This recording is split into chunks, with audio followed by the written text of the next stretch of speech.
Hello friends, എല്ലാവർക്കും തെക്കേടത്ത് വ്ളോഗിലേക്ക് വീണ്ടും സ്വാഗതം. നമ്മൾ ഇന്ന് ബീട്രൂട്ട് അച്ചാറാണ് ഉണ്ടാക്കുന്നത്. നമുക്ക് നേരെ വീഡിയോയിലേക്ക് പോവാം. ബീട്രൂട്ട് അച്ചാർ ഇടുന്നതിനായിട്ട് ഒരു വലിയൊരു ബീട്രൂട്ട് എടുത്തിട്ടുണ്ട്, 3 പച്ചമുളക്, ചെറിയ 2 കഷ്ണം ഇഞ്ചി, ഒരു ചുള വെളുത്തുള്ളി, ആവശ്യത്തിന് കറിവേപ്പില.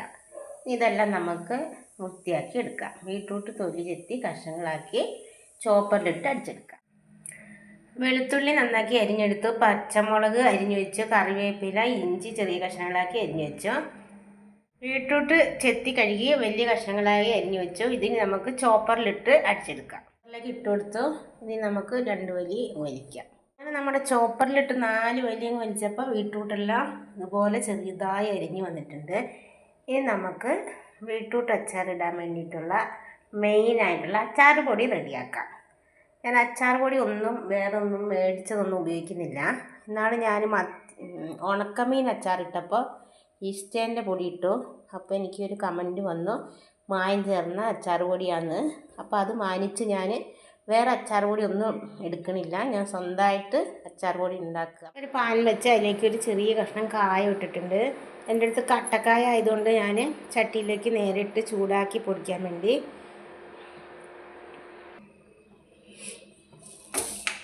ഇതിലേക്ക് ലേശം ഉലുവ ഇട്ട് കൊടുത്തു, ലേശം കടുകും കൂടി ഇട്ട് കൊടുക്കാം.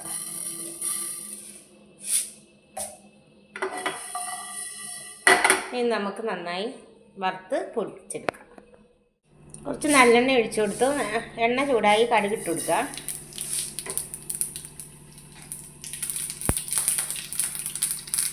ഞാൻ അരിഞ്ഞു വെച്ച ഇഞ്ചി, പച്ചമുളക്, കറിവേപ്പില ഇട്ട് കൊടുത്തു. നന്നായി ഇളക്കി മൂപ്പിച്ചെടുക്കാം.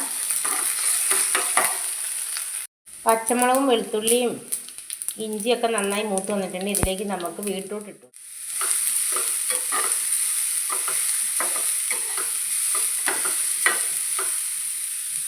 ബീട്രൂട്ട് ഇട്ട് നന്നായി ഇളക്കി. ഇനി പാകത്തിന് ഉപ്പിട്ട് കൊടുക്കാം. പാകത്തിന് ഉപ്പിട്ട് കൊടുത്തു. ഇനി ഇതിനകത്തേക്ക് നമുക്ക് പൊടികൾ ചേർത്ത് കൊടുക്കാം. 1/4 ടീസ്പൂൺ മഞ്ഞൾപ്പൊടി ചേർത്ത് കൊടുക്കാം. 1 സ്പൂൺ മുളക് പൊടി ചേർത്ത് കൊടുക്കാം. പൊടിച്ചു വെച്ച കായം, കടുക്, ഉലുവയും കൂടി ഇട്ട് കൊടുക്കാം.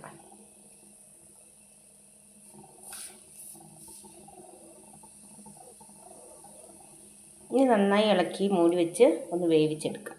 അങ്ങനെ നമ്മുടെ ബീട്രൂട്ട് ഇവിടെ വെന്ത് വന്നിട്ടുണ്ട്. കായത്തിൻ്റെയും വെളുത്തുള്ളിൻ്റെയും ഇഞ്ചിൻ്റെയൊക്കെ നല്ല മണം, നല്ല അച്ചാറിൻ്റെ നല്ല സൂപ്പർ മണം വരുന്നുണ്ട്. നമുക്കിതിനകത്തേക്ക് ഇനി വിനാഗിരിയും കൂടി ഒഴിച്ചു കൊടുക്കാം. അല്ലെങ്കിൽ കുറച്ച് വിനാഗിരി ഒഴിച്ചു കൊടുക്കാം.